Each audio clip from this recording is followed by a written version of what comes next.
Hello tout le monde, aujourd'hui je suis ravie de vous retrouver pour une nouvelle vidéo qui va être encore une vidéo comme j'avais fait il y a quelques semaines déjà.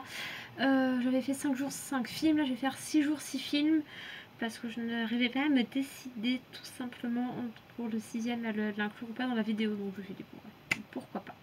Donc le premier film dont je vais vous parler c'est Leave No Trace. Donc c'est Tom, c'est une jeune fille qui a une adolescente qui a une quinzaine d'années, et 15 ans c'est ça dans le film, et qui vit avec son père aux États-Unis, mais elle se cache avec son père, enfin elle se cache. C'est pas vraiment qu'ils se cachent, mais ils vivent sont reclus un peu dans la forêt, voilà. Ils vont très peu en ville, c'est-à-dire qu'ils n'y vont que pour quand c'est strictement nécessaire. Ils n'ont pas de contact avec l'extérieur, donc c'est son père qui lui fait des calls, voilà. Donc tout ce qu'elle sait, c'est son père qui lui a appris, etc. Mais un jour, ils sont repérés et ils sont placés dans une espèce de foyer pour le temps que les gens des services sociaux leur posent des questions et tout ça. Et après, on leur met à disposition une maison.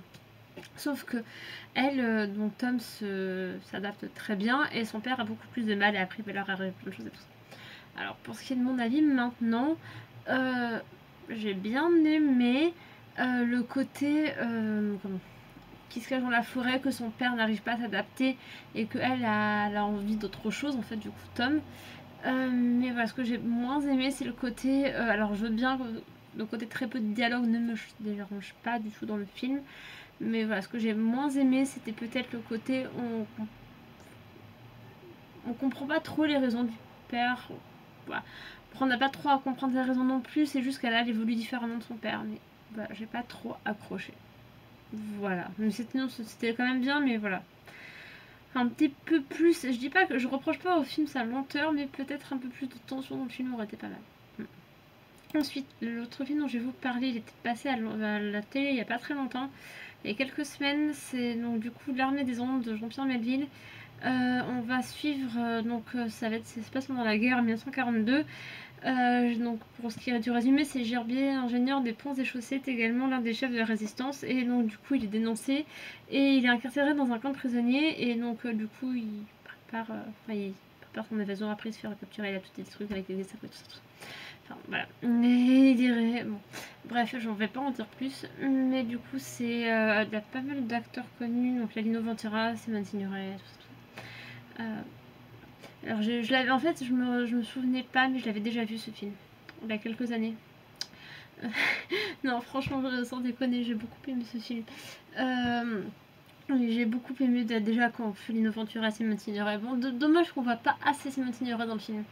Mais honnêtement, j'ai beaucoup aimé le côté. Enfin, les choix que certains personnages vont à faire dans le milieu de la résistance. Bon, c'est.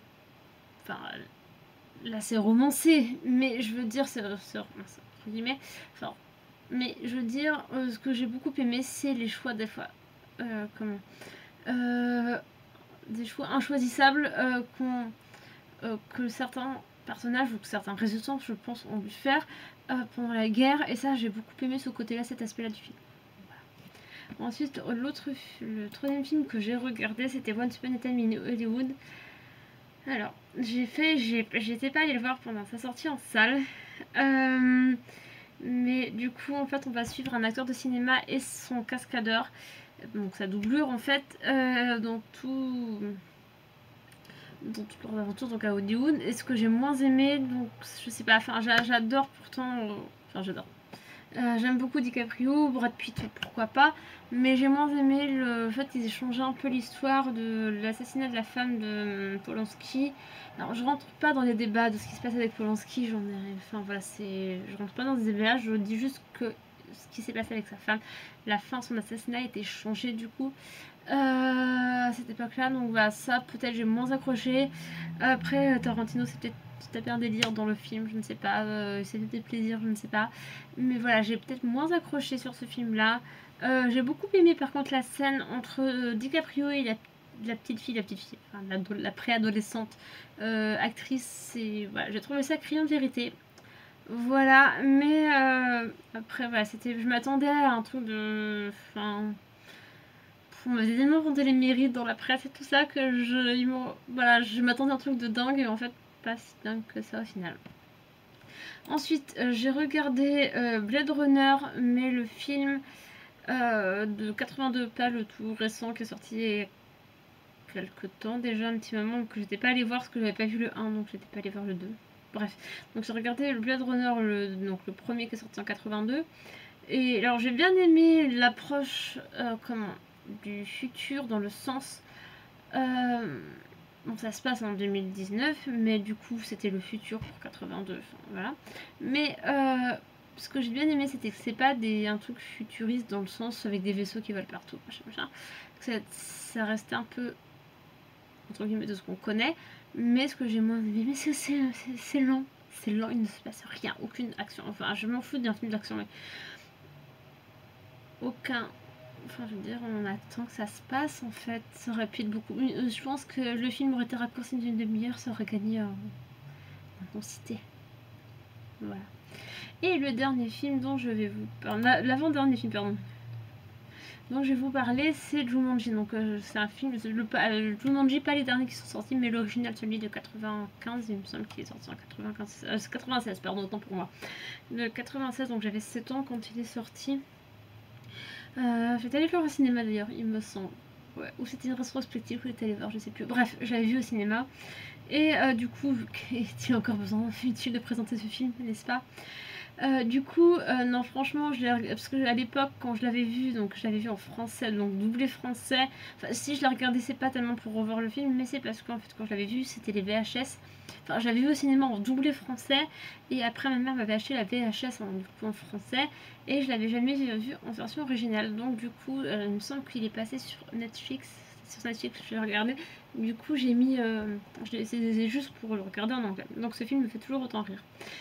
Voilà, c'est tout pour Robin Williams que je l'ai regardé aussi.